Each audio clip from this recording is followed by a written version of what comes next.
Hello, makeup addicts.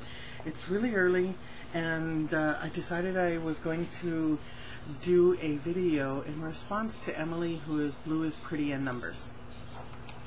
She was talking yesterday during her video about her brushes that she had bought in a group, and one of the brushes she ran past was the fan brush, and she said how much she did not like it because, for reasons I can't remember. Sorry. But I was like, what do you mean you don't like your fan brush? I love my fan brush. This is my number one brush. It smells so good. I love this brush. I got this at Coastal Scents, and it's the Italian Badger Jumbo, no, Deluxe, the bigger one than the Jumbo fan brush. And I just love it because for years I'd given up on blusher. I don't use blush. For some reason, blush just doesn't look real on me, or what I feel a blush should look like. So I've stayed away from blush for more years than probably some of you have been born. But what I recently came across, as if you're a beauty insider at Sephora, you just sign up. And for every $1 that you spend in Sephora, you get a point. After you get 100 points, you get free, there we go, you can read it there. You get free samples. This one is the Lorac Tantalizer Baked Bronzer.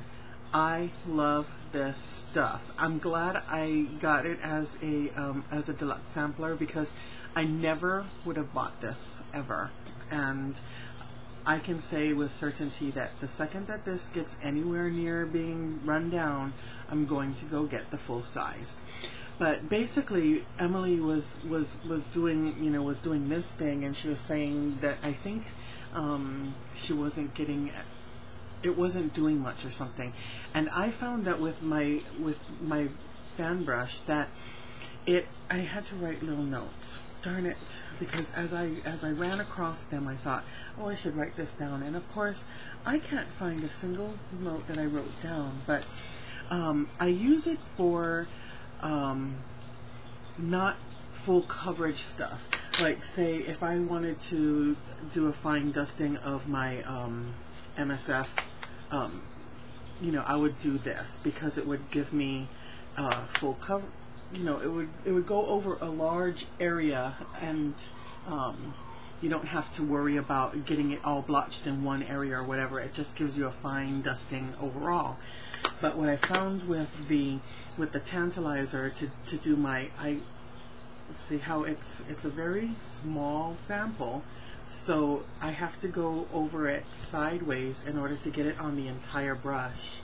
And I found that since it picks up so little bit at a time, I can go several swipes and you can still see where there's not very much. So I find I don't have to really tap off, and then I go sideways.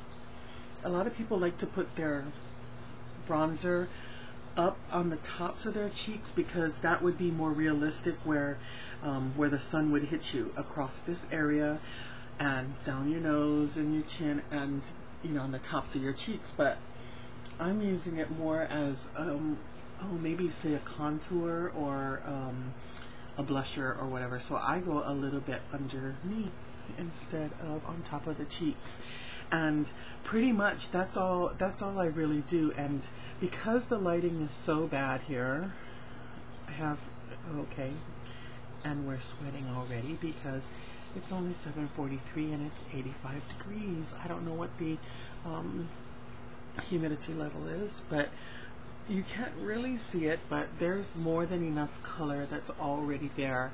And if I wanted to, if I did do too much, one of the beautiful things about, I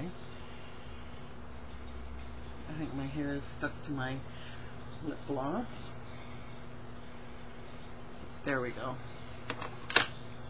Oh, it was fallout from the brush itself. Oh, speaking of fallout, that's another thing. Before I got the bronzer on there, I should have told you that it's because it's so, you know, wide, you know, you can use it really nicely to brush all kinds of fallout. And going back to the bronzer here, I don't brush mine across my forehead and down because I found that the heat here just ends up making me look, you know, kind of blotchy and sunburnt almost. So I've stopped doing the bronzer.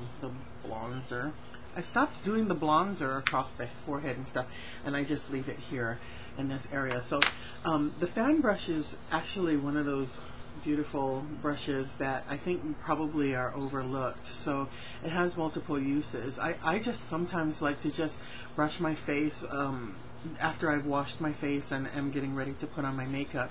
I just like to brush it across because I'm a freak like that, and I always smell my brushes. Anyway, two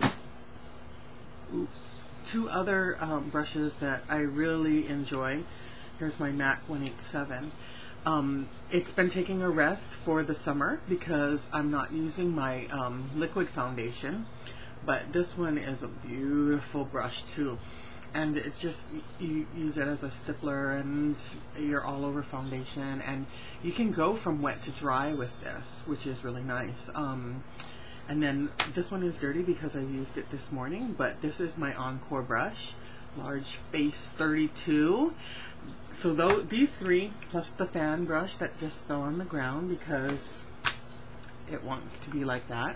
These three brushes are the three brushes that I love the most. So use your fan brush, Emily. It does a lot more than you really think it does. Or maybe yours is just not thick. It didn't look quite as thick, but it's the same concept. You can use it for all those reasons that I stated prior to this. Anyway, there you go. What's your favorite brush? Tell me.